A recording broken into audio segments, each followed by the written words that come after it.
Bismillahirrahmanirrahim. Alhamdulillahirabbil alamin. Wahibil minani wal mazaya wa dafi'il balaya wa syururi wal aati wal razaya. Wa asyhadu an la ilaha illallah wahdahu la syarika lahu alimul zawahiri wal khabaya.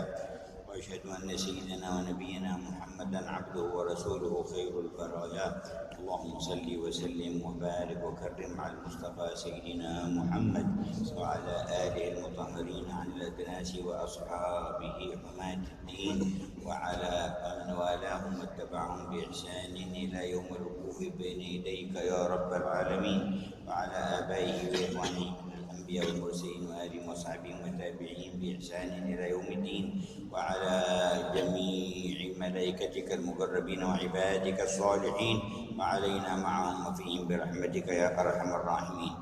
بعد نبدأ درسنا هذا اليوم الثالث ختم الدروس المرتبة في هذا الموسم في هذا المسجد المبارك. نبدأ يقرأ علينا الكياهي فائز شكران مامون مدير معهد دار الرحمن، يعقوب كياهي زهر المبارك مدير معهد وجامعة مودي مسرة، وبعده كياهي عبد العزيز مدير معهد بر الوالدين، وبعده سيد حسين بن جعفر الحداد مسؤول قسم الدعوة في جمعية اتحاد العلماء والحبايب بجاكرتا. تقبل الله منا ومنكم ومنهم ونظر الله إلينا وإليكم وإليهم وإلى المؤمنين. بسم الله. Bismillahirrahmanirrahim. Ad-dairatu ats-tsaniyah fi at-ta'siri fil usuli wat tafri'i wat tafsiri fil furu'i wal fusuli wal ittisa'i fil ilmi wal bayan. I'lam anna hadha ad-din awwaluhu wa akhiruhu wa batinuhu wa dhahiruhu la budda fihi min ilmin wa amal.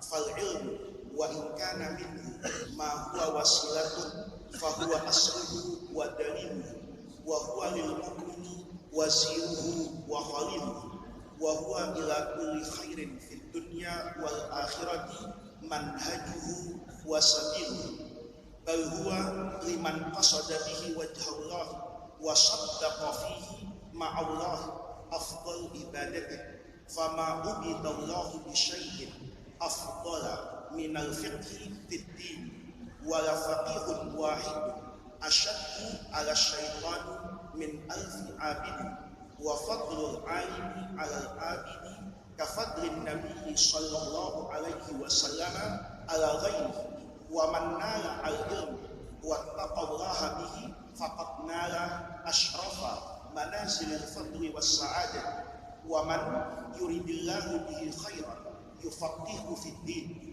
wa khiyarun nasi fil jahiliyyati khiyaruhum fil islami idza faqahu fa hutima ala kulli mu'min fahatmun ala kulli mu'min ay yajtahida fil ilmi alladhi bihi ma'rifatu dinihi wa quwwatu yaqinihi wa ta'silu usulihi wa tafsiru furu'ihi wa fusulihi fayakunu daliluhu ila rabbih wa ma'rifatuhu wa ridahu wa qurbuhu fayakhudhu min kulli ilmin min ulumid din mimma huwa fardun wa mas'ulun bi tarafin salih ala ustadin nasihin bihasbi nisa'il waqti wa ghtinamil furasi wa sa'atiha kal aqaidi wal fiqh wat tasawwufi wa ulumil qur'an was sunnah wa alatiha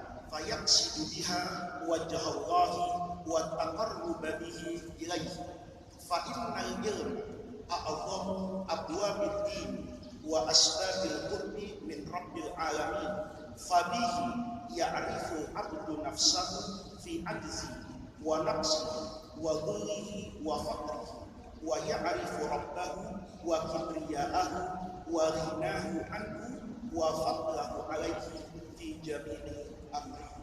Allahu akbar.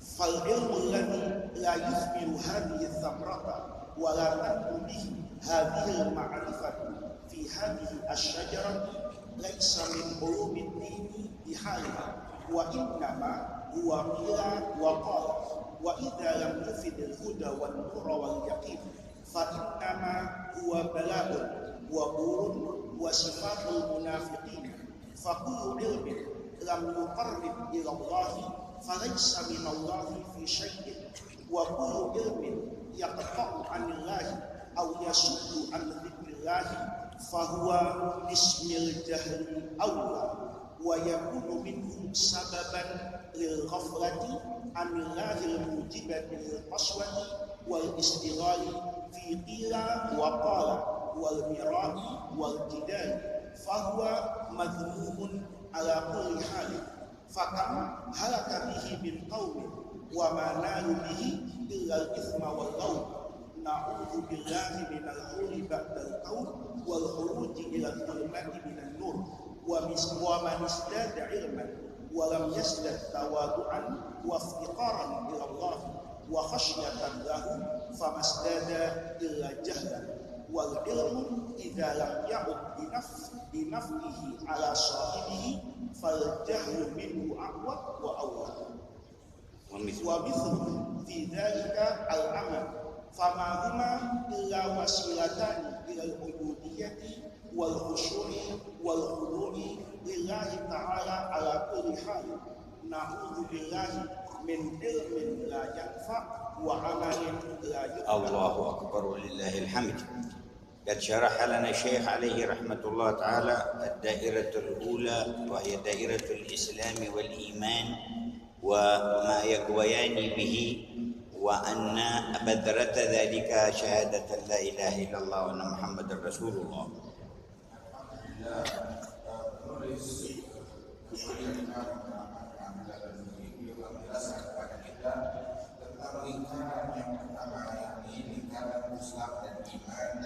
Menguatkan kedua hal tersebut yang mana itu semuanya dimulai dengan syahadat la ilaha illallah wa anna Muhammad Rasulullah. Wa annaha kal badrah taqumu biha syajaratud din kulluh. Dan kalimat syahadat itu ibaratnya bagaikan benih yang ditanam dan dari situ akan tumbuh agama pada jiwa seseorang secara seutuhnya. وهو يتكلم عن الدائرة الثانية دائرة العلم والبيان. Dan inilah penulis berbicara tentang lingkaran yang kedua dan itu adalah lingkaran ilmu dan penjelasan. وأخبر أن هذا الدين دين الحق الذي لا يقبل الله سبحانه وتعالى غيره لا بد فيه من علم وعمل. Dan disebutkan bahwasanya agama ini adalah agama yang hak, yang benar, yang mana Allah tidak menerima selain daripada agama ini, dan agama ini adalah agama yang mengajarkan pengajarannya dan pengamalan. متلازم معه الإيمان متلازم معه العلم والعمل في أول وآخر وباطن وظاهر. Sesuatu yang lazim dan tidak terpisahkan, ilmu dan amal, mulai dari awal hingga akhir, dari zahir hingga batin. Keduanya selalu berdampingan antara ilmu dan amal. ثم إن العلم على قسمين، قسم وسيلة إلى العمل وقسم يورثه حسن العمل. Kemudian ilmu itu menjadi dua bagian. Yang bagian pertama adalah ilmu yang merupakan alat untuk bisa beramal, perantara untuk beramal. Dan yang kedua adalah ilmu yang mewariskan agar seseorang dapat beramal dengan baik, husnul amal. فعامة علم الأحكام بالشرع المصون يراد بها العمل بها. Kebanyakan daripada ilmu hukum-hukum agama yang diinginkan di dalamnya adalah pengamalan akan ilmu tersebut. فما ربحه ولا فوزه إلا بالعمل به. Tidak ada keuntungan daripada ilmu akan hukum-hukum tersebut kecuali dengan mengamalkannya, baru dia mendapatkan keuntungan. وهو وإن كان وسيلة إلى العمل لكنه أصل ودليل لا يصح العمل إلا به. Walaupun dia adalah perantara menuju amal, akan tetapi itu adalah sumber, dasar dan pondasi yang mana tidak akan terbangun apa-apa tanpa pondasi tersebut. أما العلم الذي يثمره حسن العمل فذاك نور يقذفه الله في القلب تستجلى به عظمة الله وتعرف به الحقائق. Adapun ilmu yang mewariskan ketekunan dan kebaikan dalam amalan, maka itu adalah sebuah cahaya yang Allah Ta'ala letakkan di dalam hati seseorang, yang mana cahaya tersebut membuat dia mengagungkan Allah Subhanahu wa Ta'ala. وهذا العلم سيتحدث عنه في الدائرة الرابعة. Dan ilmu yang jenis inilah yang akan dibicarakan nanti di lingkaran yang keempat dari kitab ini. لكن الآن يتحدث عن العلم الذي يراد منه العمل. Yang dibicarakan dalam lingkaran ini, dalam fasal ini adalah ilmu yang merupakan perantara untuk amal, untuk diamalkan. ولخصها في 5 علوم. Dan keringkasan ilmu tersebut adalah ada 5 jenis ilmu. علم الإيمان المسمى بعلم العقائد. Ada ilmu keimanan atau ilmu tentang akidah. وعلم الإسلام والمصطلح عليه بعلم الفقه. Ada ilmu tentang Islam yang dikenal sekarang tentang ilmu fikih. وعلم الإحسان المسمى بعلم التصوف. Ada lagi ilmu tentang ihsan yang dikenal tentang adalah ilmu tasawuf. وعلم القرآن والسنة. Dan juga ilmu tentang Al-Quran dan sunnahnya Nabi Muhammad. والآلات التي توصل إلى هذا العلم من مثل معرفة اللغة العربية. Dan ilmu alat yang menyampaikan kita untuk menguasai ilmu-ilmu yang tadi yang dikenal itu ilmu bahasa Arab. فهذا العلم وزير المؤمن وخليله. Maka dengan ini kita mengetahui kalau ilmu itu ibaratnya menteri bagi seorang mukmin yang mendampingi dia di dalam menapaki jenjang iman. ومنهجه وسبيله إلى جميع الخيرات في الدنيا والآخرة. Dan ini merupakan sebuah jalan dan metode kurikulum bagi seorang mukmin untuk dia mencapai keberuntungan dunia dan akhirat. وهو لكل من قصد بوجه الله وأخلص فيه لله أفضل عبادة. Dan panduan ilmu ini bagi setiap orang yang memilikinya semata-mata tulus mencari ridhonya Allah Subhanahu wa Ta'ala, maka ini adalah ibadat yang paling afdal. وذكر الحديث الذي في مسند الإمام أحمد وعند الطبراني ما عبد الله بشيء أفضل من الفقه في الدين. Dan menyebutkan di sini sebuah hadis yang diriwayatkan di dalam Musnad Imam Ahmad dan juga diriwayatkan oleh Imam Tabrani, sesungguhnya tidaklah ada peribadatan kepada Allah yang lebih afdal daripada dalam bentuk fikih fiddin, menekuni belajar ilmu agama. ولا فقيه واحد أشد على الشيطان من 1000 عابد. Sungguh seorang ahli fikih, ahli ilmu saja satu orang lebih berat tantangannya bagi syaitan daripada 1000 ahli ibadat. لأن صاحب العبادة إذا لم يكن عنده علم سهل على الشيطان التلبيس عليه وحرفه عن سواء السبيل. Sebab ahli ibadat kalau dia tidak memiliki ilmu maka mudah bagi syaitan untuk menyelewengkannya dan menyesatkannya. ولكن صاحب العلم بنور العلم يهتدي إلى وسوسة الشيطان والتفريق بين لمة الملك ولمة الشيطان في قلب الإنسان. Namun orang yang memiliki ilmu, dengan ilmunya dia bisa mengetahui bisikan-bisikan syaitan dan jebakan-jebakan syaitan dan fikiran-fikiran yang terlintas di benaknya, dia tahu sumbernya. Dengan keilmuan dia tahu sumbernya, ini sumbernya dari syaitan ataupun dari malaikat. أما العالم الجامع بين العلم والعبادة ففي أرفع الدرجات. Adapun orang alim yang hakiki, yang sebenarnya yang memadukan antara ilmu dan ibadat, maka dia berada dalam derajat yang paling tinggi. وكان يقول سيدنا الإمام أبو حنيفة وسيدنا الإمام الشافعي إن لم يكن العلماء الفقهاء العاملون أولياء الله فليس لله ولي. Dikatakan oleh Imam Syafi'i bahwasanya apabila ulama fuqaha yang mengamalkan ilmunya mereka bukan wali, maka berarti tidak ada wali-wali di dunia ini. وقال وفضل العالم على العابد كفضل النبي على غيره. Dalam hadis disebutkan keutamaan seorang alim dibandingkan ahli ibadat biasa bagaikan keutamaan seorang nabi dibandingkan manusia biasa. ومن يرد الله به خيرا يفقهه في الدين. Apabila Allah ingin memberikan kebaikan, keberuntungan kepada hambanya, maka akan dijadikan hamba tersebut mengerti, faham, dan alim akan agama. أن يجعله مدركا واعيا لخطاب الله ورسوله صلى الله عليه وسلم. Dijadikan orang tersebut mengerti, faham akan ucapan dan firman-firman Allah yang ditujukan kepadanya. فهذا العلم منه ما هو فرض عين وما هو منه ما هو فرض كفاية ومنه ما هو سنة.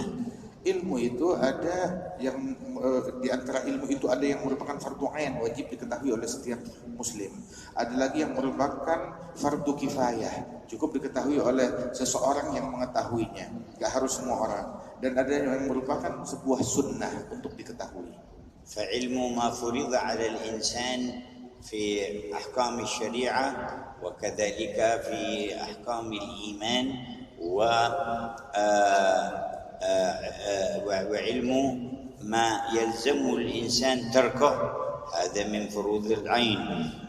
Ilmu yang berkaitan tentang hukum-hukum syariat atau berkaitan tentang keyakinan dan keimanan, ataupun yang mengajarkan kepada seseorang apa hal-hal yang wajib dia tinggalkan di dalam agama Islam. Ini ilmu semacam ini adalah ilmu yang sifatnya fardu ain, wajib diketahui oleh setiap muslim, wajib belajar tentang ilmu. وهو المراد بقول النبي طلب العلم فريضة على كل مسلم يعني ذكرا كان أو أنثى. Dan ini yang dimaksud dalam hadis Nabi Muhammad, menuntut ilmu adalah wajib atas setiap orang Islam, baik dia laki-laki ataupun perempuan, harus tahu. وما زاد على ذلك يصير فرض كفاية إلى أن يوجد في كل بلد من بلاد المسلمين من يستطيع الإفتاء على بصيرة وبينة من العلم فيما يقع لهم من أحوال ومسائل.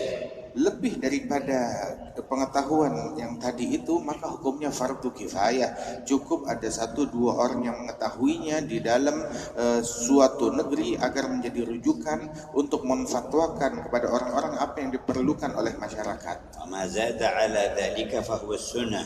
Dan lebih daripada itu semua, keilmuan itu adalah menjadi hal yang sunnah untuk diketahui. قال تعالى يرفع الله الذين آمنوا منكم والذين أوتوا العلم درجات. Allah Ta'ala berfirman, Allah mengangkat derajat orang yang beriman di antara kalian. Namun orang yang diberikan ilmu derajatnya jauh lebih tinggi lagi. قال ابن عباس يرفع الله العلماء فوق المؤمنين ب700 درجة ما بين كل درجة ودرجة مسيرة 300 سنة. Berkata Imam Abdullah bin Abbas dari ayat ini bahwasanya Allah mengangkat derajat ulama dibandingkan orang mukmin biasa itu, diangkat derajatnya 700 derajat. Antara satu derajat dengan derajat yang lainnya itu dicapai dengan perjalanan 300 tahun. وبين لنا أهم وأعظم الثمرات لهذا العلم المقصود النافع. Dan dijelaskan oleh penulis bahwasanya tentang tujuan yang terbesar daripada ilmu yang manfaat ini. قال به يعرف العبد نفسه في عجزه ونقصه وذله وفقره. Dengan ilmu ini, ilmu yang manfaat adalah ilmu yang membuat seorang hamba dia tahu akan kekurangan dirinya, akan kelemahan dirinya, akan kefakiran dirinya. يوقفه على الحقيقة ويخرجه من الوهم والخيال. Yang membuat orang tersebut menemukan ilmu yang hakikat, mengeluarkan dia dari khayalan dan angan-angan. ويعرف عظمة ربه وكبرياءه تعالى وغناه عنه وعن جميع الكائنات.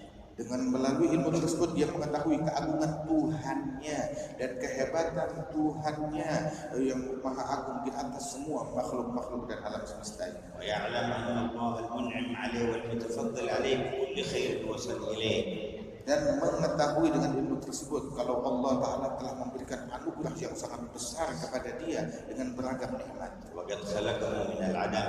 Allah telah menciptakannya dari ketiadaan. وأمده بأنواع النعم. Dan Allah memberikan kepadanya dengan beragam nikmat. وفي أي وقت يقطع عليه نعمة البصر يعمى. Di waktu kapanpun kalau Allah ingin memutus nikmat mata, maka dia akan langsung menjadi buta. نعمة السمع يصم. Dan diangkat oleh Allah Ta'ala kapan waktu pun diangkat oleh Allah nikmat pendengaran, dia langsung tuli. يقطع نعمة الكلام ينقرس dan dicabut nikmat berbicara, langsung bisu saat itu juga. وجميع خلاياه في جسمه جارية بنعمة الله تعالى. Dan semua aliran darah dan semua organ tubuhnya itu bisa bergerak dengan nikmat Allah. وأعظم نعمة ينعم الله بها على الإنسان بعد وجوده في هذا العالم نعمة الإسلام. Dan nikmat yang paling besar yang Allah anugerahkan kepada manusia setelah nikmat diadakan oleh Allah di alam semesta ini dihidupkan, nikmat yang terbesar setelahnya adalah nikmat Islam. فإن الله يعطي الدنيا من يحب ومن لا يحب ولا يعطي الدين إلا من يحب. Sebab Allah memberikan dunia kepada yang dicintai oleh Allah ataupun yang dibenci oleh Allah, sama aja diberikan dunia kepada siapapun, tetapi tidak memberikan nikmat agama melainkan hanya kepada orang-orang yang dicintai oleh Allah. فمن أعطاه الدين فقد أحبه. Apabila Allah telah memberikan agama kepada seseorang, berarti Allah cinta kepada orang itu. زادنا الله وإياكم علما وإيمانا. Semoga Allah menambahkan aku dan kalian keimanan dan kenikmatan dari Allah, وعملا صالحا خالصا مقبولا. dan ditambahkan amalan yang saleh, yang ikhlas, lulus dan diterima oleh Allah. قال ففرض على كل مؤمن أن يجتهد في هذا العلم. Wajib atas setiap mukmin untuk bersungguh-sungguh mencari ilmu yang sejenis ini.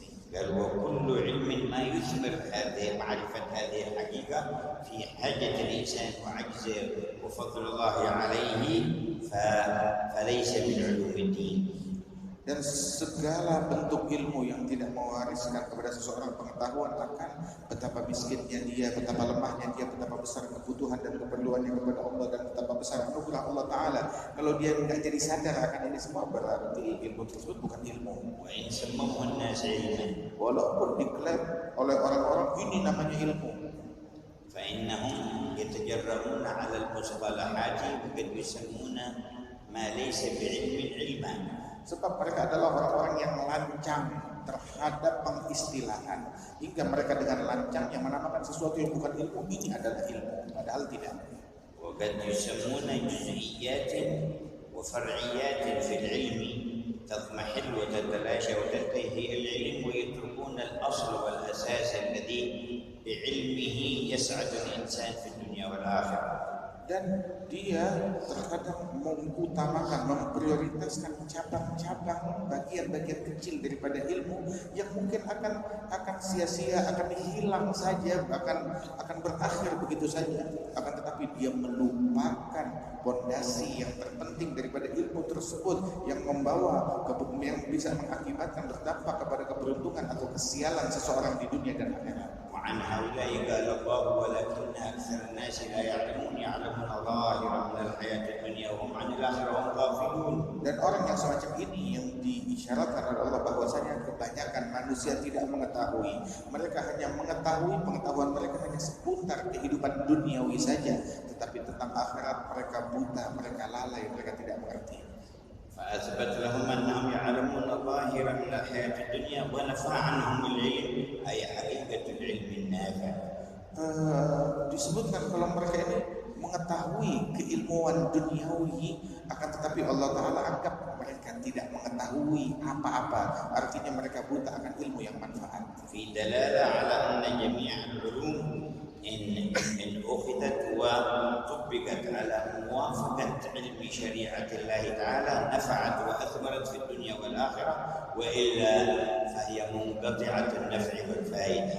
Dan di sini diketahui bahwasanya semua ilmu apabila diambil sesuai, ilmu yang tersebut sesuai, dipakai sesuai dengan syariat Allah dan ajaran Allah, maka manfaat. Kalau tidak, ada gunanya di akhirat. ومن كان عنده علم في حرفة أو صناعة أو معرفة جيولوجيا الأرض أو معرفة البحار أو معرفة الفضاء أو معرفة الذرة أو التكنولوجيا وما إلى ذلك ولا يعرف من خلقه ولماذا خلقه وإلى أي مصير يصير فكأنه لا يعلم شيئا. Barang siapa yang mengetahui ilmu tentang menjahit, ataupun tentang bumi, ataupun tentang geologi, ataupun tentang tentang atom ataupun tentang teknologi-teknologi lainnya, tapi dia nggak mengetahui ilmu yang terpenting. Dia nggak tahu dia diciptakan oleh siapa, untuk apa, dan dia akan kembali kemana. Ini merupakan ilmu yang terpenting dan dia nggak tahu itu semua. Maka berarti segala ilmunya itu nggak ada gunanya. لأن جميع ما يعلمه سيذهب ويضمحل ولا ينتفع منه وسيصل إلى الآخرة فلا يجد له عند الله مآلا حسنا فكأنه لم يعلم شيء. Sebab semua ilmu-ilmu duniawi yang dia punya akan hilang, akan sirna tatkala dia meninggal dunia, dan dia akan kembali kepada akhirat. Dan ternyata semua yang dia punya itu ilmu nggak ada gunanya, dan dia kembali dalam keadaan hampa, dalam keadaan kosong, nggak punya apa-apa dan kebaikan sedikit pun juga. والعلم الذي لا يفيد الهدى والنور فهو بلاء وزور. Dikatakan bahwasanya ilmu yang tidak memberikan manfaat berupa orang menjadi hidayah atau bertambah cahaya di dalam hati dan sanubarinya, maka itu hanyalah sia-sia, bahkan akan menjadi kejahatan. أما إن قطعه عن الله تعالى وصده عن سبيل الله فهذا هو الجهل وهذا هو الظلم وهذا هو البلاء. Adapun gara-gara suatu keilmuan yang dia namakan keilmuan tetapi membuat dia terputus dari Allah Ta'ala, justru membuat orang makin jauh dari Allah Ta'ala, maka itu adalah sebuah kesesatan dan kejahatan belaka. وكم في واقع الناس افتتن بهذا من افتتن وتجاهلوا بالباطل وتقاتلوا على الباطل ثم اضمحلوا وخسروا الدنيا والآخرة. Berapa banyak orang yang tertipu dengan hal-hal yang semacam ini hingga mereka sibuk berjidal, sibuk berdebat antara mereka satu sama lain. Kemudian ketika datang kematian hilang sirna dan tidak ada gunanya segala macam ilmu dan jidal yang selama ini mereka lakukan, dan mereka kembali dalam keadaan kosong. ذكر أن أخذ هذه العلوم الخمسة التي أشار إليها يكون على يد أستاذ ناصح. Dan dikatakan bahwasanya kalau dia mau mencari ilmu yang lima ini tentang iman, Islam, ihsan, Quran dan alam tersebut, maka dia mencarinya di tangan seorang ustaz, guru yang tulus dalam mengajarkan ilmunya dan menasihati. إشارة إلى ضرورة السند في الفهم عن الله وعن رسوله. Mengisyaratkan tentang pentingnya sanad keilmuan, silsilah keilmuan hingga bersumber kembali kepada Allah dan Rasulnya.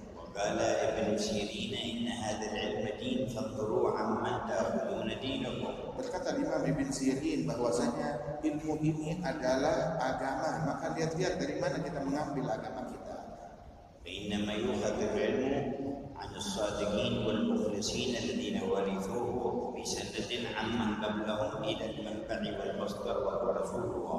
Sesungguhnya ilmu itu diambil dari orang-orang yang memiliki kesungguhan dalam hubungannya kepada Allah, orang-orang yang tulus, yang ikhlas, bersilsilah terus sampai kepada sanadnya itu kepada Rasul sallallahu alaihi wasallam.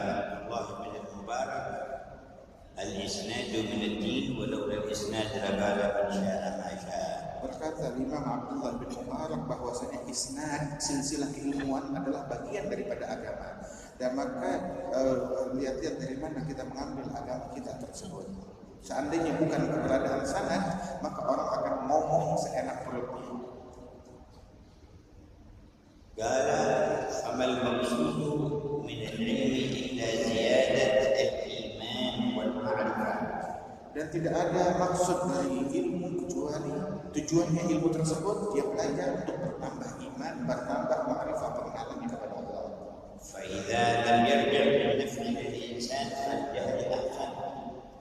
Kalau ilmu yang dia gelar ilmu tidak membuahkan manfaat bagi orang itu, maka dia lebih baik baginya dalam kebodohan.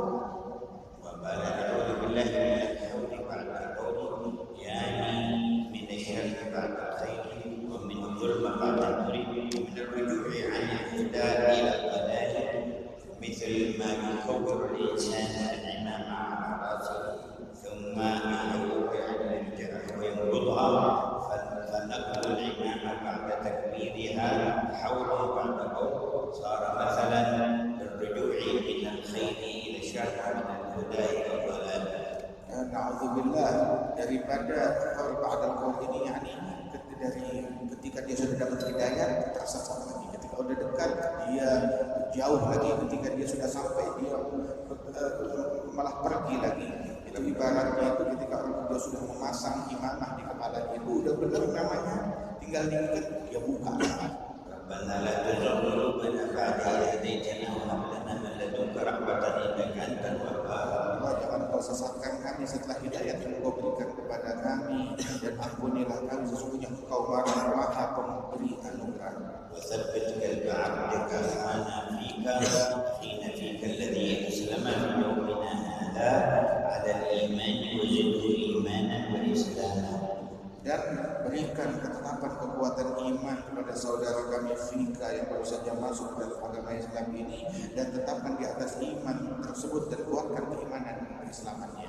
وبدخول دائرة الإسلام صار أخا للمسلمين الذين هم أكثر من مليارين مسلم على ظهر الأرض.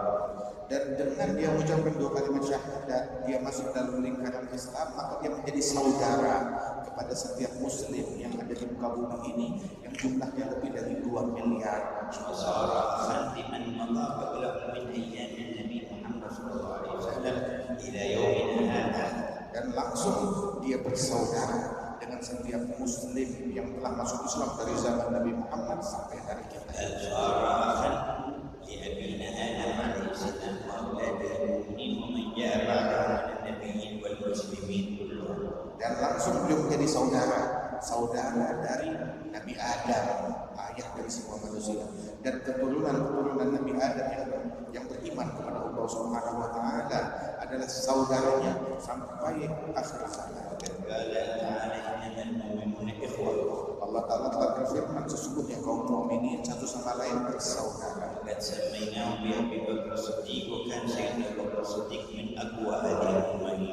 Dan kami menamakannya Abu Bakar As-Siddiq, sebab Sayyidina Abu Bakar As-Siddiq adalah sahabat terdekat Nabi yang paling kuat keimanan dan keyakinannya. قال ومثل العلم العمل لا يراد من الأعمال الصالحة إلا زيادته بالإيمان واليقين والقرب من الله. Dan disebutkan bahwasanya ilmu itu pun juga sama seperti amalan, harusnya itu tidak diinginkan dengan keamalan dan keilmuan tersebut, melainkan hanya mencari ridhonya Allah, bukan buat hal yang lain. Dan tujuan daripada ilmu dan amal adalah perantara untuk sampai kepada khusyuk kepada Allah dan juga tunduk dan patuh kepada Allah, agar seorang hamba bisa makin dekat kepada Allah. Sehingga itu di dalam doa nabawiyah dan doanya para ulama berlindung kepada Allah Subhanahu wa taala dari ilmu yang tidak manfaat dan amalan yang tidak diterima.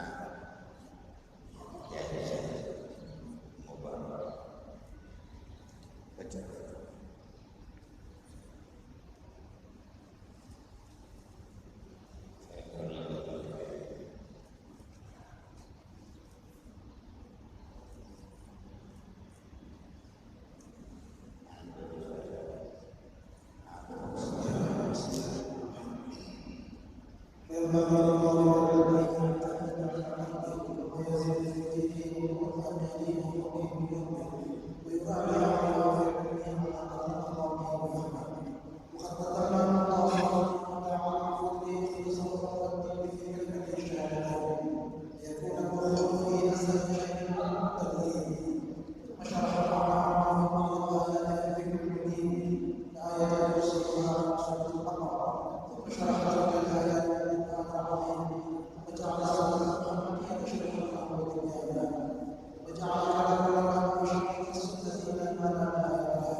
Dikatakan dalam penulis bahwasanya setiap penuntut ilmu harus memperhatikan hati dan jiwa dan sanubarinya, apa yang akan menambah nilai agama di dalamnya, kekuatan yakin dan juga pendekatannya kepada Allah Subhanahu wa taala.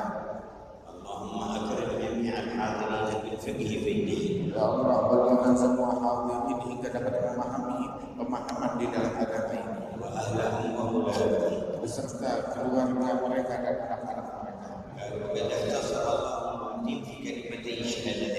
Dan dikatakan Allah telah meringkas perkara agama seluruhnya dalam dua kalimat syahadat.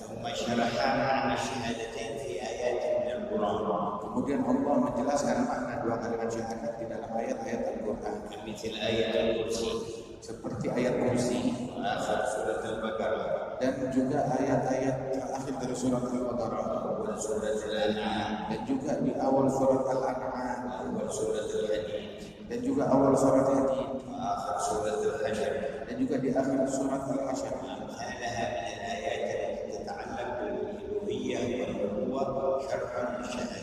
Dan juga ayat-ayat yang berkaitan tentang ketuhanan dan kenabian itu merupakan penjelasan dari dua kalimat syahadat.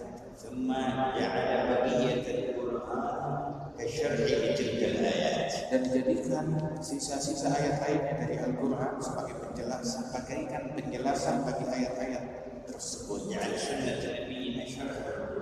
Dan dijadikan sunnahnya Nabi Muhammad penjelasan terhadap Al-Quran dan menjadi penjelasan dan penerangan darinya. syarhan dan dijadikan ucapan para ulama, para sahabat dan tabi'in dan generasi setelah mereka memang merupakan penjelasan bagi sunnahnya Nabi Muhammad. كلام جميع العلماء وحكمة جميع العلماء إلى السنة المطهرة. Dan semua ucapan para ulama dan hikmah-hikmah mereka itu adalah penjelasan dan menjadi bagian daripada sunnahnya Nabi Muhammad. Dan sunnah itu adalah penjelasan daripada Al-Quran. Dan Al-Quran adalah penjelasan dari bagi ayat-ayat yang ada di dalamnya, ayat tentang tauhid dan kenabian.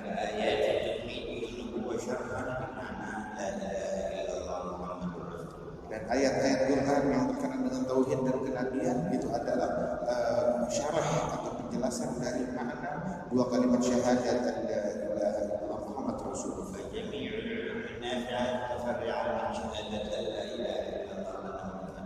Maka semua ilmu-ilmu yang manfaat mereka adalah pecahan ranting dari syahadat la ilaha illallah Muhammad Rasulullah. Dan para ulama mereka adalah pewaris para nabi-nabi di dalam memberikan pemahaman dan penjelasan.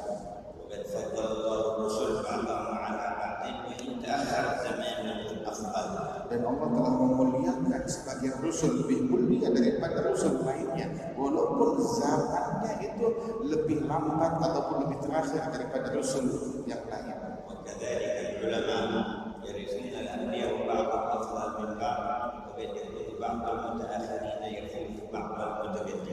Sebagaimana para nabi-nabi itu satu lebih unggul daripada lainnya, derajatnya beda-beda, begitu juga para pewaris nabi-nabi, para ulama. Terkadang ulama yang terdahulu ilmunya luas, tapi bukan berarti ulama yang sekarang itu kurang daripada ilmunya. Kadang ulama yang mutaakhirin pun ada beberapa yang lebih unggul, lebih hebat daripada ulama terdahulu.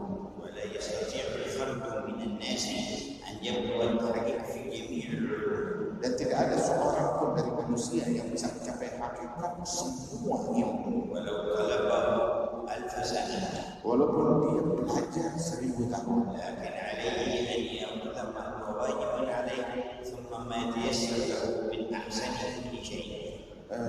Tapi tugasnya dia adalah mengambil apa yang wajib dia pelajari dan kemudian dari setiap bidang dia mengambil apa yang terbaik darinya. قال الشاعر ما هو العلم جميعا أحد يعني من الخلق. Di dalam syair disebutkan tidak ada satu makhluk pun juga yang bisa menguasai semua ilmu. ولو مارسه 1000 سنة. Walaupun dia mempelajarinya 1000 tahun. إنما العلم بعيد قوله. Sesungguhnya ilmu itu sulit dicapai dasarnya. فخذوا من كل شيء أحسن. Maka ambil dari setiap bidang hal-hal yang terbaik di dalamnya. وبالنسبة للعلم الذي أوتيه الخلق أيضا لا يحيط به بعضهم. Dan adapun ilmu yang diberikan kepada makhluk, maka tidak semua mampu mencapai hakikatnya. ولذلك ما سأل ولد المنحة أباه أن يحيط بكل العلم بل كل الناس يعني العلم الموقوف للناس ما يحيطه واحد مجموعهم يحيط بهذا. Ilmu-ilmu yang berkenaan tentang manusia duniawi tersebut itu pernah anaknya Luqmanul Hakim bertanya, siapakah yang menguasai semua ilmu? Maka dijawab oleh Luqmanul Hakim, semua manusia. Gak bisa satu orang menguasai semuanya, tetapi semua keilmuan mereka dilakukan, itu menguasai daripada ilmu. لكن أهم العلوم هذه الخمسة التي ذكرها فأشار إلى المهم منها. Namun ilmu yang paling penting adalah tentang 5 hal yang tadi disebutkan dan akan disebutkan sebagian darinya. كما يجب لله تعالى كل كمال الصفات التي وصف نفسه بها في القرآن. Ada ilmu-ilmu yang berkenaan tentang akidah, sifat-sifat yang wajib pada Allah Subhanahu wa taala sebagaimana disifatkan di dalam Al-Qur'an. وما هو مستحيل من كل نفس. Ada juga sifat yang mustahil bagi Allah Taala dari sifat-sifat yang penuh kekurangan. وما هو جائز من إيجاد أي ممكن أو إعدام. Dan sifat yang jaiz yang boleh pada Allah Taala untuk mengadakan atau mengadakan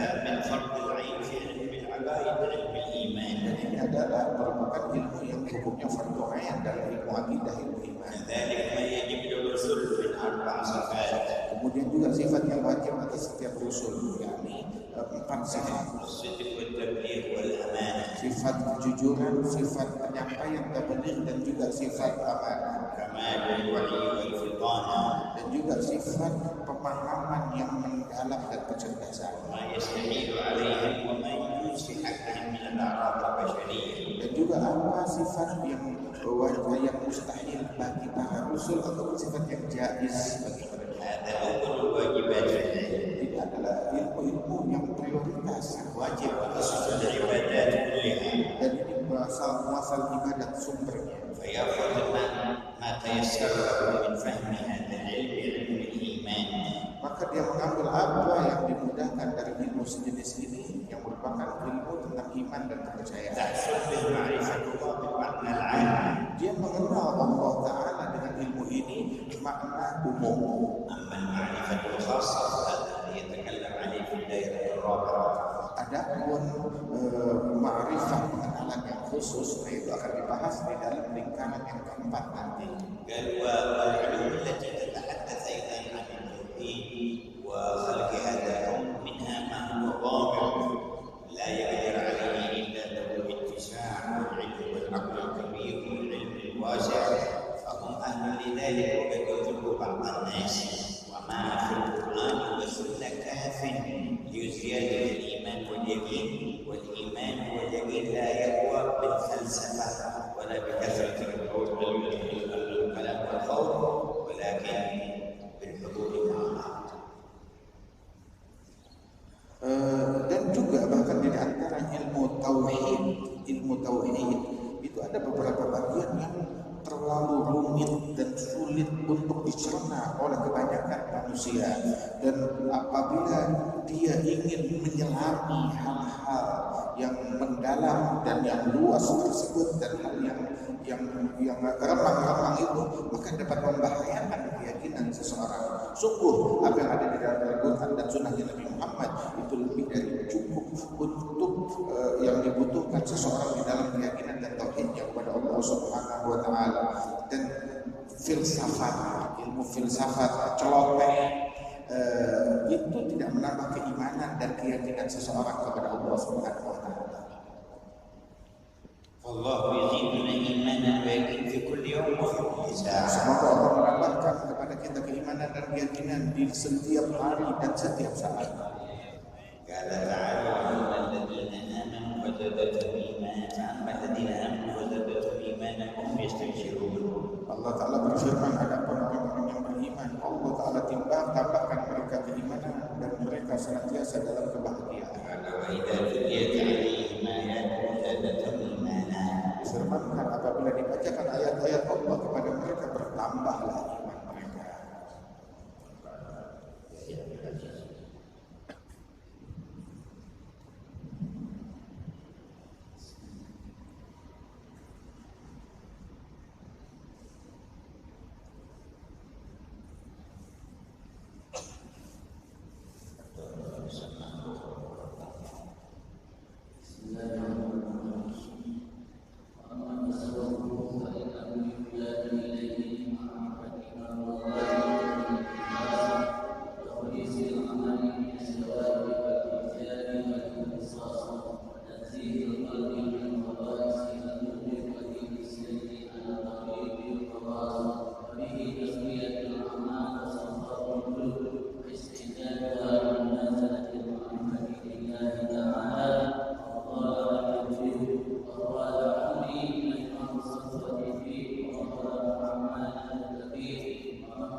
ولا يشرك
Disebutkan setelah ilmu iman adalah ilmu fikih, ilmu yang mengajarkan kita tentang cara sholat, tentang cara puasa, zakat, tentang cara haji dan beribadah kepada Allah Taala.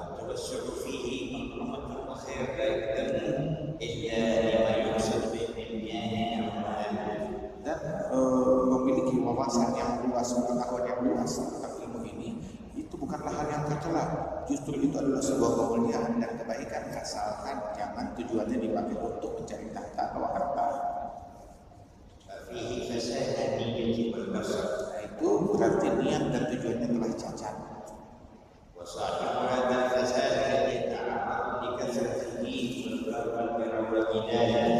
Dan orang yang udah cacat niatnya dan tujuannya itu akhirnya menyebabkan dia itu gemar berdebat, gemar berjidal.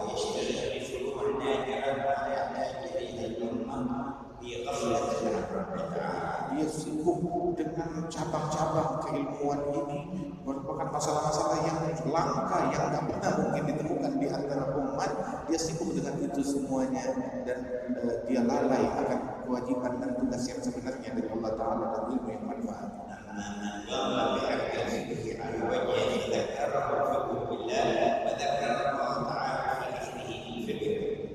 Adapun orang yang mengambil ilmu fikih ini dengan caranya yang benar, ilmunya itu, fikihnya itu diiringi dengan mengingat kepada Allah Subhanahu wa Ta'ala, maka itu adalah sebuah kebaikan yang besar.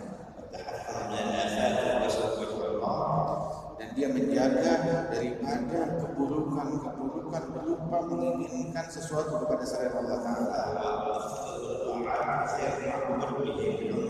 Maka kalau dia ilmunya mencari selamat dari keburukan itu, maka ilmu yang semacam ini adalah ketaatan yang paling afdal, yang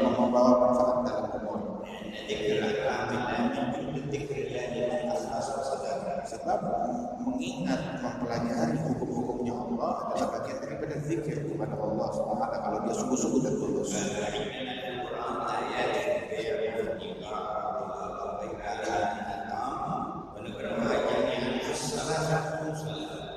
Dan kita kan di dalam Al-Quran ada ayat-ayat Al-Quran yang isinya tentang jual, beli, pernikahan, perceraian, dan kita membaca ayat-ayat tersebut di dalam sholat dan semuanya masuk dalam bagian sholat.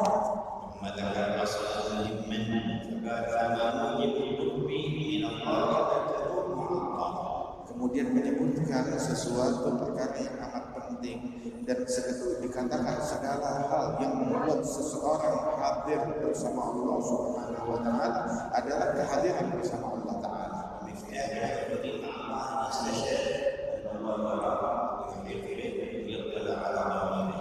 Dan segala hal yang membuat orang dekat kepada Allah, tidak ada yang bisa membuat orang dekat kepada Allah melainkan kehadiran hati bersama Allah Subhanahu wa taala, dan itu adalah kunci untuk meraih anugerah Allah Subhanahu wa taala. Dan kehadiran hati adalah jauh daripada kelalaian dan menyadari tentang hubungannya dengan Allah taala.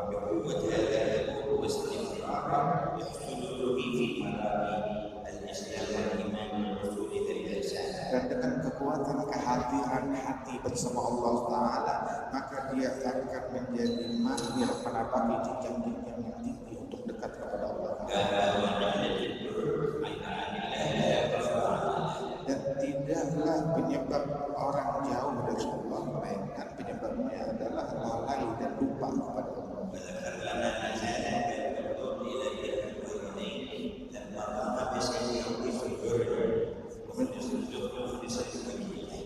Menyebutkan kepada kita akan sesuatu hal yang namanya birrul walidain. Itu ingatlah kepada Uwais Al-Qarni yang melaksanakan birrul walidain ikhlas dan tulus kepada Allah Ta'ala.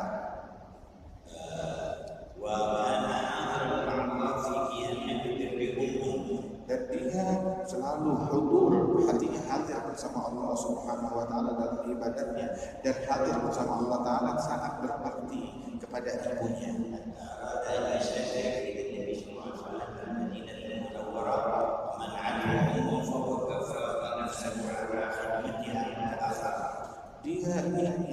Dia ingin berjumpa dengan Nabi Muhammad SAW, namun terhalang karena dia harus merawat ibunya yang sudah sembuh tersebut, hingga dia tidak mendapati berjumpa langsung dengan Nabi Muhammad. Namun berkat itu Allah Ta'ala mengangkat derajatnya derajat yang teramat tinggi. Disebutkan dan dibanggakan oleh Nabi Muhammad sebagaimana diriwayatkan dalam Sahih Muslim.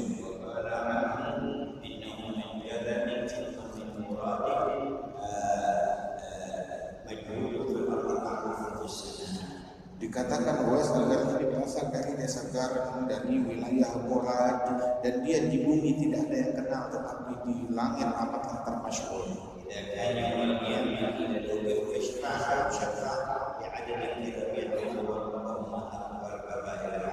Apabila besok di hari kiamat dia ditahan untuk masuk surga sebab dulu. Kenapa? Beri syafaat.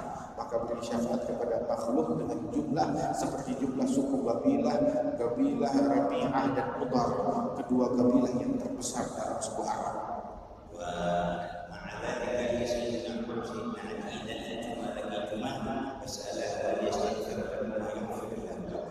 Dan Nabi berpesan kepada Sayyidina Umar dan Sayyidina Ali, apabila kamu berdua berjumpa dengannya, minta doa darinya agar memohonkan ampunan Allah kepada kalian, niscaya kalian pasti diampuni oleh Allah berkat doanya. Dan Sayyidina Umar berhasil menemukan Uwais Al-Qarni di akhir masa jabatan beliau sebagai khalifah. Dan dia menemukan Uwais Al-Qarni bersama Sayyidina Ali dan Abu Thalib, pencarian mereka berdua. Ketika dia disebutkan, diceritakan tentang Rasulullah menyebut Uwais Al-Qarni, maka Uwais Al-Qarni menangis di hadapan Sayyidina Umar dan Sayyidina Ali. Dia berkata kepada Sayyidina Umar dan Sayyidina Ali, Rasul menyebut aku di hadapan kalian dengan namaku ini. Maka berkata mereka, Rasul menyebut engkau pakai nama kamu, nama ayahmu, nama nama dari kabilah dan sukumu dan sifatmu disebutkan oleh Nabi Muhammad.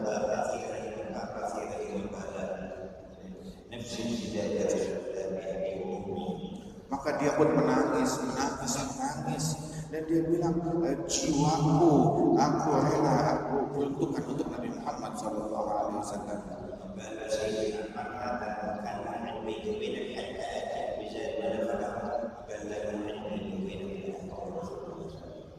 Maka Sayyidina Umar bilang, baiklah, ini kita udah ketemu sekarang, kamu tungguin saya di sini. Biarkan saya pergi, saya mau bawakan nafkah, hadiah untuk kamu. Maka dia bilang, tempat janjian kita ketemu lagi bukan di sini, tetapi di tempatnya Nabi Muhammad.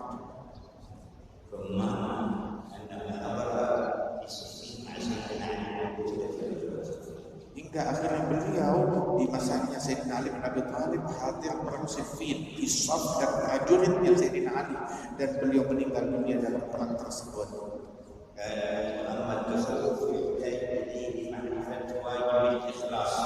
Adapun ilmu tasawuf, maka dia harus mengetahui kewajiban ikhlas dengan ilmu, membersihkan hati dari kotoran dan noda,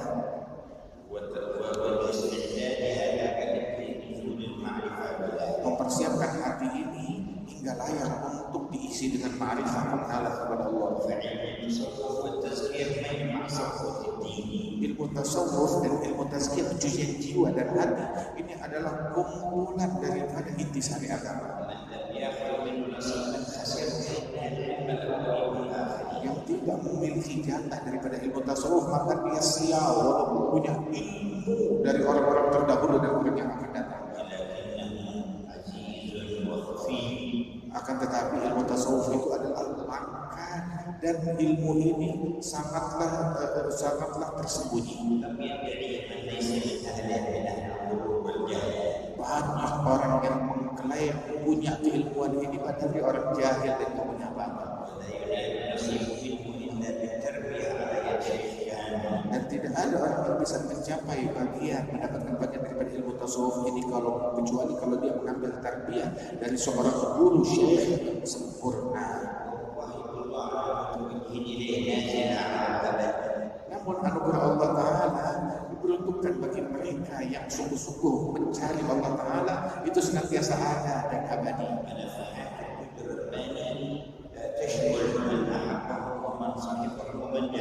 Dan anugerah dari Allah Ta'ala dan kedermawanan Allah tercurahkan bagi orang-orang yang dekat kepada orang-orang yang luhur dan mulia dan agung itu.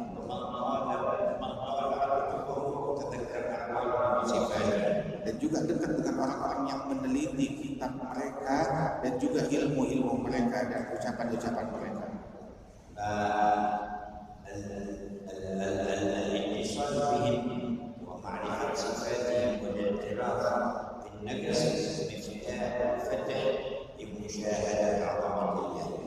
Menjalin hubungan, memiliki koneksi yang kuat dengan mereka dan ilmu mereka, dan juga kesadaran diri kalau dia itu miskin dan jauh dari jalan mereka, dia tahu diri bersikap tawadhu dan rendah.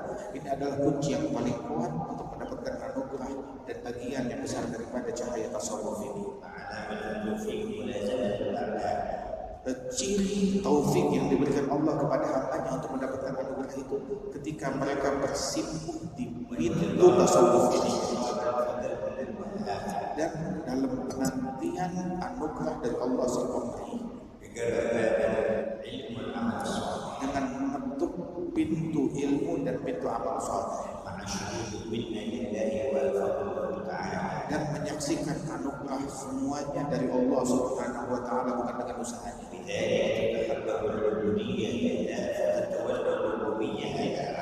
Dengan hal tersebut maka dia mencapai hakikat pengabdian kepada Allah Ta'ala, dan Allah dengan sifat ketuhanan yang memberikan anugerah.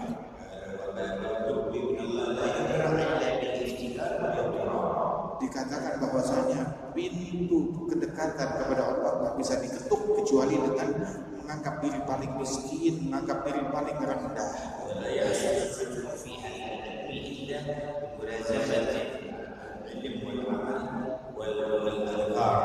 Dan tidaklah seseorang mendapatkan hakikat ini semua kecuali dengan melazimkan ilmu, amal, dan zikir.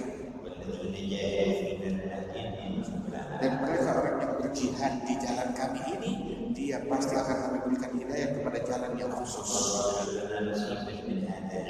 Semoga Allah memberikan anugerah kepada kita bagian yang banyak dari ilmu yang ini. Dan Allah Ta'ala masukkan kita di barisan manusia-manusia yang terpilih.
Sunnah merupakan fondasi dan dasar dari semua ilmu-ilmu yang lainnya, ilmu fikih, ilmu tauhid ataupun ilmu-ilmu lainnya, sumbernya adalah Al-Quran dan Sunnah. Hingga kita mengetahui akan keutamaan para ahli ilmu Quran dan Sunnah.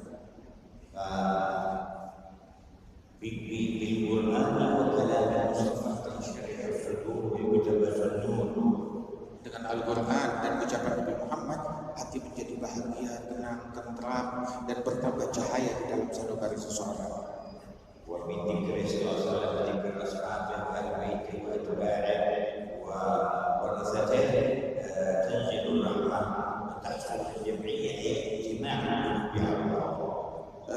Dan dengan menyebut mengenang daripada Nabi Muhammad, sahabat-sahabat beliau, pengikut beliau, dan orang pewaris Nabi Muhammad dan auliya sholihin, turun rahmat Allah dan ketentraman di dalam batin, dan juga memadukan jiwa dan hati seseorang kepada Allah.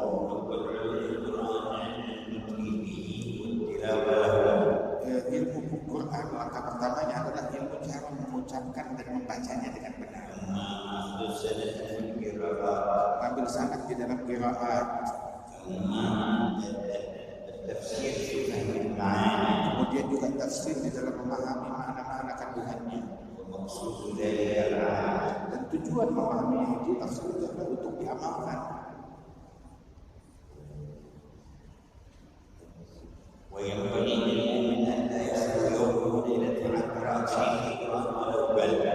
Haruslah setiap mukmin jangan berlalu harinya sehari pun kecuali dia membaca Al-Quran walaupun sedikit.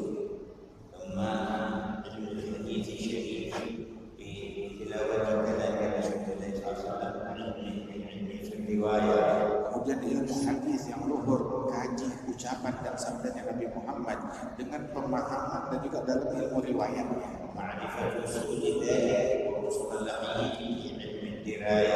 Dan juga mengetahui apa kandungan yang ada di dalamnya dan istilah-istilah yang ada di dalamnya yang dikenal ilmu dirayah dalam hadis.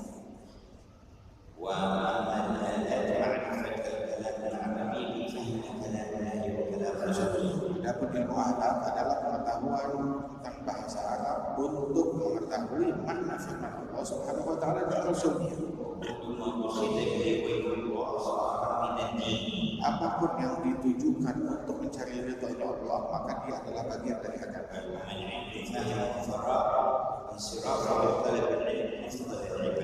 Yang memiliki waktu luang dan pemahaman yang kuat, maka sebaik-baiknya kesibukan baginya menuntut ilmu, maka ini adalah amal ibadat yang paling afdal.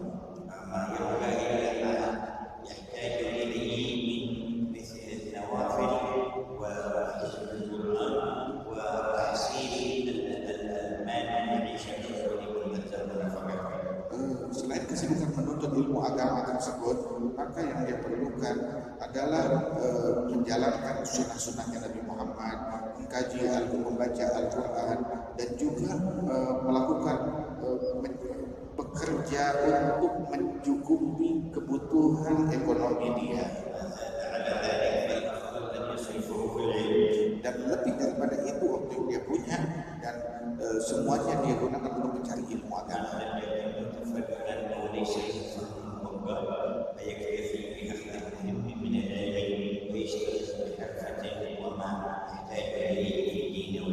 Adapun orang yang sibuk, tidak punya waktu luang dan juga tidak memiliki kecerdasan yang cukup untuk mengkaji ilmu, maka paling tidak dia harus mengetahui ilmu yang wajib dia pelajari, dia harus tahu.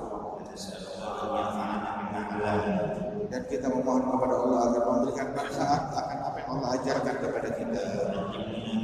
Dan Allah Ta'ala mengajarkan kepada kita hal yang manfaat dan memberikan kepada kita pemahaman dalam agama. Dan Allah Ta'ala mengajarkan ta'wil dan tepukan kita di jalan yang lurus.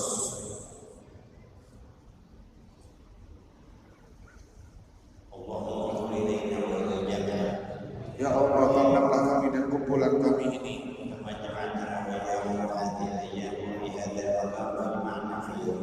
sebagaimana Kau kumpulkan kami di hari-hari ini, di dalam kesibukan ini kumpulkan kami semua bersama di hari kiamat di barisan Nabi Muhammad. Anugerahkan kepada kami semua dapat mendampingi Rasulullah dan para nabi-nabi dan para wali-wali dan sholihin. Jadikan majelis-majelis ini sebagai bukti kuat yang menguntungkan kami, bukan yang memberatkan kami di pengadilan ini.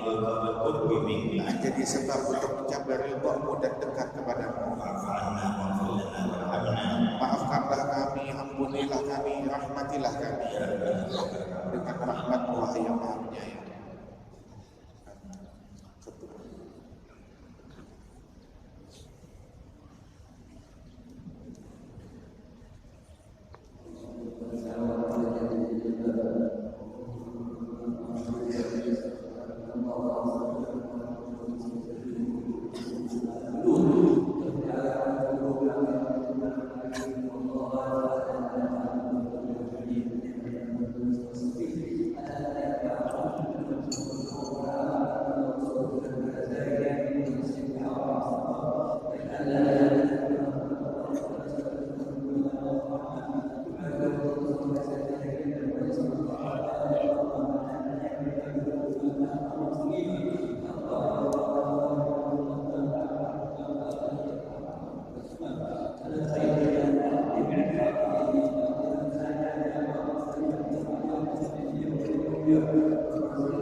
Gracias.